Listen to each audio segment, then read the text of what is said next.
साचे दरबार की जय।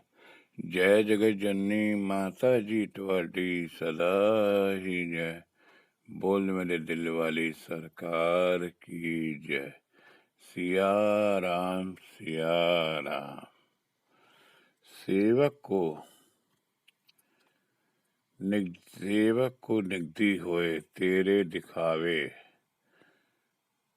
स्वर्ण कौर चंडीगढ़ से है। श्री हजूर जी का जन्मदिन जबलपुर में मनाया जा रहा था। उस समय मेरा निवास बेदी नगर जबलपुर श्री महाराज जी के पास थी, जहां मैंने किराए का मकान ले रखा था। वहां खाना पीना चाय नाश्ता आदि श्री महाराज जी के लंगर से ही मिलता था। मैं अलग से नहीं बनाता था। मैं और स्वर्ण कौर चंडीगढ़ वाली और उसका पति श्री गुरदयाल सिंह जी, जिनका व्यापार चंडीगढ़ में था, महाराज जी के दर्शन करने परिवार सहित जबलपुर आए थे। श्री गुरदयाल सिंह जी से जल्दी वापस लौट गए। स्वर्ण कौर और बच्चों की स्कूल की छुट्टियां थी, इसलिए मेरे साथ जबलपुर में ही रुक गए। 2-4 दिन रुककर श्री महाराज जी साथ पंचमढ़ी चले गए। भगत श्री सावन सिंह जो अपनी पत्नी समेत उनके भाई श्री चुन्नी लाल जी अपनी पत्नी सहित किराए के मकान लेकर पंचमढ़ी में रहते लगे थे, और साथ ही श्री हजूर जी भी किराए की कोठी में पूज्य माता जी बहन सुदेश जी का अभी शादी नहीं हुई थी, सब वहाँ थे। संगत आती जाती थी, श्री हजूर जी के दर्शन करती थी और मन वांछित फल पाती थी। यहाँ की कई साखियाँ संगत जी मैं लिख चुका हूँ। पाकिस्तान का हमला हिंदुस्तान पर हो चुका था, पर कुछ दिन के लिए युद्ध विराम हो गया था। ये लगभग 1965 की बात है।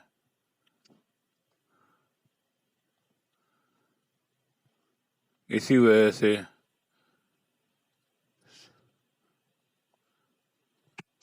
स्वर्ण कौर और बच्चों का पंचमढ़ी में रोक दिया गया। बच्चों के स्कूल की छुट्टियां थीं। कुछ समय रहकर स्थितियां ठीक होने के बाद स्वर्ण कौर बच्चों को लेकर वापस चंडीगढ़ चली गई। मैं श्री हजूर जी के पास ही रह गया। सरदार गुरदयाल सिंह जी के 2 भाई उनके साथ उनकी दुकान पर नौकरी करते थे। उनकी कैंटीन थी यूनिवर्सिटी में। गुरदयाल सिंह गोले भाले और अनपढ़ से आमदनी हजारों रुपए में महीनों में होती थी, जिसका गुरदयाल सिंह को नहीं संभाल पा रहे थे। उनके भाइयों के मन में यह ख्याल हर वक्त रहता था, काश ऐसा कुछ हो जाए, ये सारा काम हमारे हाथों में आ जाए। हालांकि उनकी तनख्वाह और खर्चा पूरा मिलता था, पर फिर भी उनके मन में चोर था। श्री गुरदयाल सिंह जी से आंख बचाकर कुछ रुपया पैसा अपनी जेब में वो डाल लेते थे। इस रोज की चोरी वो कर ले 200 रुपए की चोरी वो कर लेते थे। मामूली बात थी, काम जो बहुत अच्छा चल रहा था। फिर ये होटल ढाबे काम में ऐसे ही होता है।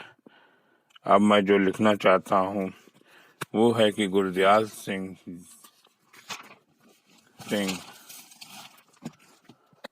का परिवार जितने दिन जबलपुर और पंचमढ़ी रहा, गुरदयाल सिंह के भाई उनको खाना अपने साथ खिलाते थे। गुरदयाल जी की पत्नी स्वर्ण कौर वहाँ नहीं थे। उनके दोनों भाई शराबी कबाबी थे, खूब खाते पीते थे, इसलिए उन्होंने गुरदयाल सिंह को भी शराब की आदत डाल दी। कई कई दिन ऐसे होते थे कि शराब पिला कर इतना बेहोश कर देते कि वो अपनी सुध को खो बैठे थे, और दोनों भाई उनके कैश बॉक्स तिजोरी में जो नकदी निकाल लेते थे। इस तरह इन दोनों ने अपना घर भरना शुरू कर दिया। आखिर बात इतनी बढ़ गई कि उनकी गलत सोसाइटी में डाल दिया और यहाँ तक सोचा कि इसकी पत्नी यहाँ तो है नहीं, इसलिए गुलजार सिंह को सुझाव दिया कि चंडीगढ़ में एक मकान खरीदा जाए जो सिर्फ हम दोनों भाइयों के नाम हो। और इस तरह शराब के नशे में सरदार गुलजार सिंह को एक बड़ी रकम हथिया ली। उधर दोनों भाई बेईमानी और धोखेबाजी से खिच्ची पका रहे थे। उधर जानी जान सदगुरु बाबा जी इन लोगों की धोखेबाजी की योजनाओं को देख रहे थे। अब ईश्वर को बच्चों सहित पंचमढ़ी में थी। महाराज जी एक दिन फरमाने लगे, पूर्णिका की दरगाह का हुक्म आया है कि स्वर्ण को बच्चों को साथ लेकर इलाहाबाद तक जाओ। वहां से कालका मेल सीधी चंडीगढ़ जाती है। इनको गाड़ी में बैठाकर तुम लौट आओ। इनके साथ तुम्हें नहीं जाना। जब स्वर्ण को बच्चों के साथ विदा होते समय मत्था टेका तो परम पूज्य माता जी ने विनती की, हजूर इन बच्चों की अकेली भेज रही है, इसकी सहायता करना। हो सके इसका पति या ससुराल वाले इस पर नाराज हों। लड़कियां अपने मायके में आती हैं, रहती हैं, वो अपनी माँ बाप के पास आई हैं और इनको विदा कर रहे हैं तो कोई इसको डांट फटकार न करे। इसलिए ससुराल वाले छोटे विचारों के साथ साधु संतों की निंदा करने वाले पूरे कलयुगी हैं। खासकर इसका दीवर फकीरों की खिल्ली उपास उड़ाता है और अहंकारी लोग हैं। तो श्री हजूर जी ने हंस कर फरमाया, माया रानी साहब फिक्र मत करो, मैं इसके साथ जा रहा हूँ। ये अकेली नहीं जा रही है, मेरी गैबी ताकत योग माया जो किसी को नजर नहीं आती, इसकी रक्षा करेगी। हिरण्यकश्यप ने छोटे बच्चे प्रहलाद पर कितने जुल्म किए पर उसका बाल बांका भी नहीं हुआ।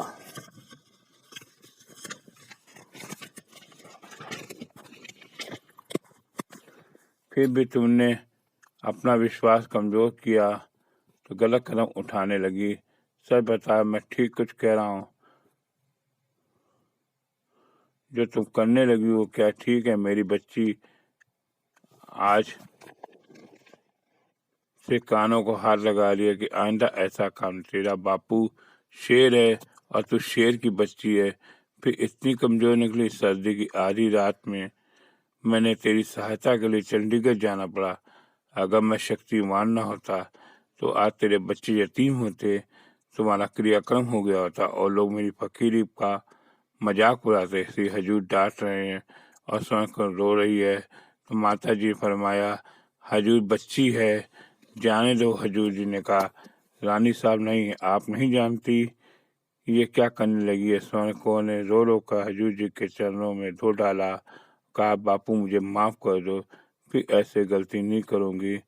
सारी संगतें जो खड़ी थी उनको समझ नहीं आ रहा था क्या बात है। माता जी ने माफी दे दी। हजूर जी ने मुड़ बदल के पास में ही खड़े रहे। और हजूर जी उन दिन बेदी नगर में हजूर जी के पास रहता था। मैं हैरान था, ये माजा क्या है जिसको सिर्फ हजूर जी और स्वर को जानती हैं और कोई तीसरा नहीं आता। श्री हजूर बोले, जाओ बच्ची, नाश्ता वगैरह करो। माफ कर दिया। लंगर वगैरह करने के बाद स्वर्ण कौर को लेकर मैं अलग जगह बैठ गया। मुझे जल्दी थी, उत्सुकता थी। बात क्या है? हजूर जी कभी गलत नहीं होती है, वो सदा सच होती है। क्या कहानी है? तुम क्या गलत कदम उठाने जा रही थी? पूरी बात विस्तार से बताओ। तो संत को बोली, चाचा जी, श्री हजूर जी का एक वचन सच है, वह पूरी बात सुनिए। हम गुरु भाइयों अब हम थोड़ा पीछे चलते हैं। जहाँ महाराज जी कहने मैंने स्वयं को कालका मेल में बिठाया, वो दूसरे दिन सुबह चंडीगढ़ पहुंच गई। महाराज अंतर्यामी, स्वर्य व्यापक, सब जगह देखने वाले जब स्वयं को पंचमढ़ी से विदा किया था, एक खास बात थी कि तेरी गाड़ी प्रभात 4 बजे चंडीगढ़ पहुंचेगी, तो प्रभात में ही स्कूटर करके घर चलिए आना और एक बात खास ध्यान रखना कि घर का दरवाजा नहीं खटखटाना। तुम्हारे साथ तुम्हारी बेटी बलविंदर और मेरे और स्कूटर अपने मकान के 100 गज के पीछे उतर जाना। स्कूटर बिल्कुल मकान के आगे मत लेना, मेरा हुक्म है।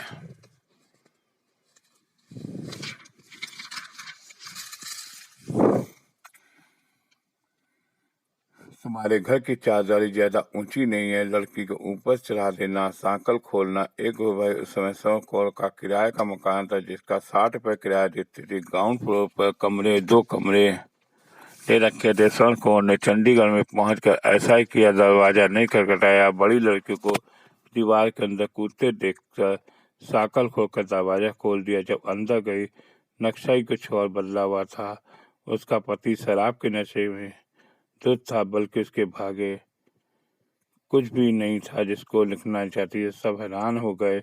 उस समय अचानक दोनों भाइयों द्वारा गुरदयाल सिंह कागजों मकान खरीदने के दस्तखत करने थे। नगद रुपया टेबल पर रखा था और गुरदयाल सिंह को जो कुछ भी पता नहीं था, लेकिन वो अनपढ़ थे, उन पर हजूर जी कृपा वो सब रखे हाथ पकड़े हुए थे। सड़क उनको देखते हुए सब बारी बारी भाग गए।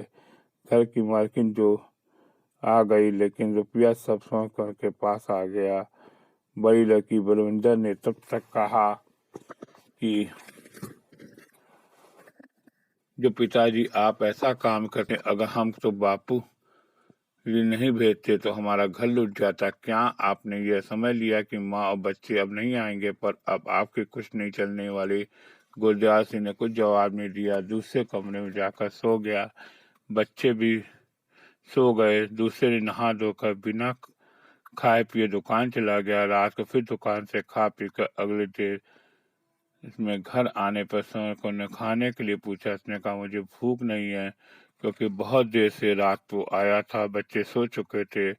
आते ही डांट फटकार कर दी। बोला, जिस बापू को तू बहुत मानती है, आज मैं तेरे हाथों चारपाई के बाहर रख कर सोऊंगा। देखता हूँ कौन तुझे बचाता है। तेरी जासूसी का चुपचाप दरवाजा खोल कर तुम आ गए। बुला तेरे बापू को देखूं कहाँ है। मेरी चीख पुकार सुनने वाला कोई नहीं है। गुरदयाल सिंह गुस्से में और नशे में पागल हो रहा था। महाराज जी की शान में बार बार ऐसी बातें कर रहा जो उसको नहीं करनी चाहिए, और स्वर्ण कौन के कान नहीं सुन सकते थे। उसकी ऐसी गलत भावनाओं, अहंकारी मूड को देखकर स्वर्ण कौन ने एक मिनट के लिए श्री हजूर जी का ध्यान।